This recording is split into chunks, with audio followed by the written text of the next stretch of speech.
Top quality और consistent performance के लिए सिर्फ सिल्वर पंप नाम याद रखना। અને હવે અન્ય સમાચાર પર નજર કરીએ તો જન્માષ્ટમી પર્વને ધ્યાનમાં લઈને દેવભૂમિ દ્વારકામાં વિશેષ પોલીસ બંદોબસ્ત।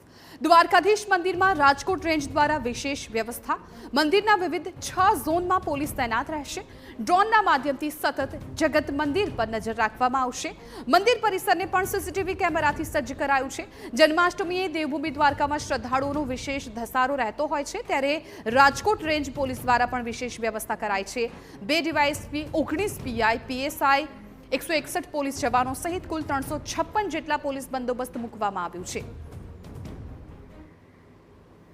આખા ભારત દેશમાંથી લોકો દ્વારકાધીશ મંદિરની મુલાકાત માટે આવતા હોય છે અને ભગવાનના જે જન્માષ્ટમીના ઉપલક્ષમાં લોકો દર્શન માટે પણ આવતા હોય છે। એ તમામ પ્રકારની વ્યવસ્થાઓને 2 દિવસ પહેલાં આખરી ઓપ આપવામાં આવેલો છે।